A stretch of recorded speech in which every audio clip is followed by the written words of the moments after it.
a global company with a presence in more than 90 countries. But aside of that, I'm also one of you. I'm also a meteorologist. So I'm also part of the community.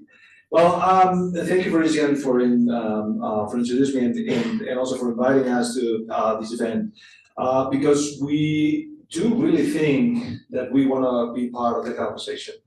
So that's the reason why we introduced the idea today as a ready before the storm, DTN's approach to the impact-based early warning systems here in Africa. And more than offering a presentation on what we do and what can we provide, we would like to focus our communication today in a very simple sales and commercial approach. When you come into a shop, what do you expect from the vendor? Good morning, how can I help you? So this is my question to you today. Good afternoon, how can we help you? We got an incredible number of us, not only DTN, all of the firms that are attending here today have an incredible portfolio of solutions, probably the most robust hydromet solutions that you can find all over the world is concentrated in just 3 days here in Pretoria. So more than show you what can we do, my question for you will be, what can we do for you and how can we work together? So we want to be part of the conversation and represent our idea. And throughout the different sessions, throughout the roundtables and the panels, we would like to interact with you and understand every particular case and how can we work together. At the end of the day, that is the most important thing. I want to, sorry, I guess, oh, okay, yeah. I went too far away. So why an early warning system? According to us, it's because we have to be ready, prepare, and act. This is the basics, the ABC of an early warning system. And let me tell you that, okay, the goal is just from data to decision-making process, but the most important, I would say, is the challenge. It's filling the gap between the technical excellence that we all here, that the private companies represent, to the local impact. And this is what I would like to discuss with you. Because the first part of the equation is very well known and solved, and yeah, we're doing progress, we're improving our systems, but there is an enormous gap, according to me, according to my organization, between what we can offer in the technology and the science puts in your hands, and then each one of our citizens receiving the message. Is it useful? Are we alerting people in the right way? What can we do to improve that gap? To solve that gap, to improve the way that we communicate. So for DTN, an early warning system has 4 components: risk knowledge, monitoring and warning services, dissemination and communication, and response capabilities. The risk knowledge is very important, and we're missing many times doing a proper analysis of what is the reality of the community that we are addressing.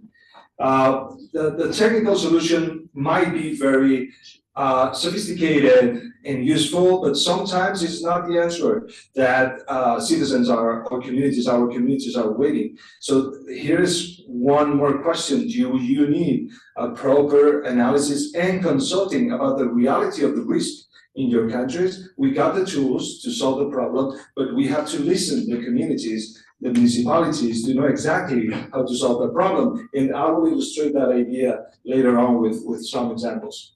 And also inclusivity and accessibility. Believe it or not, language, culture might be a barrier. And we, as services and solutions providers, we're missing that point sometimes. We would like to listen to you and know how can we improve that skill. It's going too fast, or it's maybe me. Okay, so that's a real problem, the gap between the warning and the action. The warning is very clear, but why do people sometimes not respond to warnings? This is very frustrating for us as risk managers or risk communicators or risk mitigation solutions. So basically, and this is the common ground for many social analysts, is the cultural barriers, the linguistic barriers, and also the trust. So this is one of the most important things to build trust amongst communities that we are addressing to. And there are many ways of solving a technical problem, but very few things that can easily help us to produce trust, okay, in our message. So, and there's another thing that we're trying to jump over is the scientific precision versus the community relevance.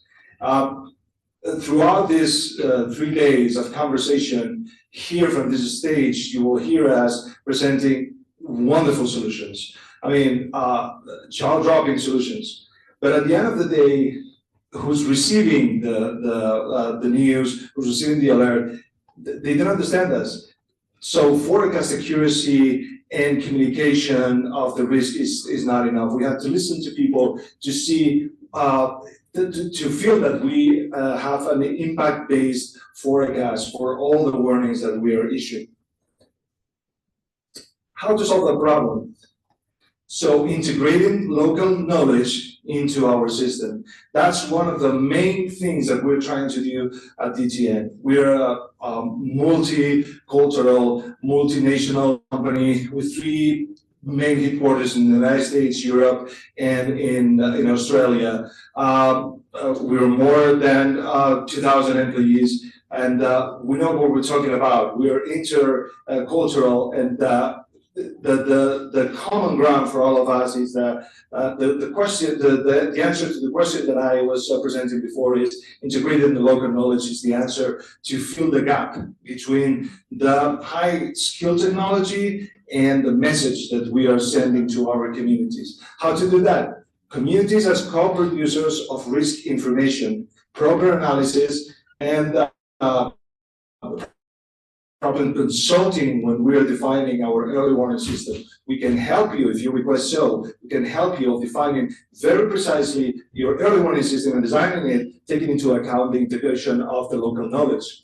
And this might be sometimes a little bit naive, but it's super powerful, believe me, when I say that traditional knowledge and local observations are key to make our early warning systems effective and successful. That is the base of trust.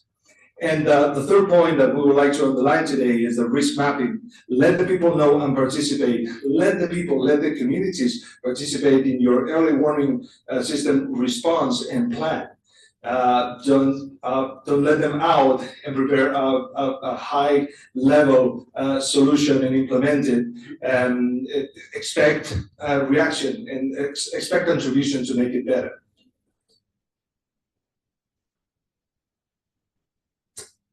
And the role of trusted messengers. This is very important because in DTN, we're investing a lot of our effort and our talent in creating one of, I would say, new roles inside the company, which is the risk communicator. And we do have some of our colleagues now acting as risk communicators in many verticals, from sports to mining to air navigation systems or airports. But for early warning systems, we have found out that there's no one better than a local actor playing the role of the trust messenger or the risk communicator. So that is the only thing I would say from that long chain, which is an early warning system, that cannot be provided by DTN, is the risk communicator. But it's a key person because it's the second fundamentals for an early warning system building the trust amongst the communities that we are addressing. Tailored messages to the audiences, and teachers, maybe hosts can work, and NGOs who have a very precise knowledge of what's going on the ground, and with the real threat of the challenges that we are facing. So technology and inclusion, it is important that the use of mobile alerts is something which is very extended. We are using it almost every day in our communities. But there are many other things that I would like to stress that we can provide as a company. how are we going to reach remote communities that they don't have access to reliable communication systems, and they don't have access to mobile phone systems in a continuous basis, like in a city? How are we going to address community medias? How are we going to facilitate them a precise and understandable message for our early warning system? That makes part of what we like to call the consultation for the building of an early warning system. So we're trying to go one step beyond and imagine how the system should look like. Instead of providing only the technology, we can share with you the experience in other communities, in other countries, in other regions that may enable your own systems, a part of technology, with other capabilities that will build trust and confidence amongst your communities and your local entities. And that is something that we would like to discuss and maybe try with you all together.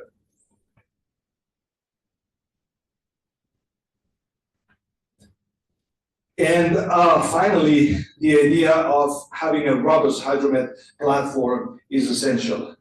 We are dealing with vulnerability, impact, data diagnosis, and the multi-hazard early warning systems is very important. How to work with that amount of information. For us, the only way is to have a real robust hydromet platform, but at the same time, easy to use. We need a single screen to show all the data and to issue the warnings. Okay, so all the technologies available now, we can adapt and introduce them or include them into our systems right now. That is the task of our engineers, for you to use it with a single platform, in a single platform, and with a single screen.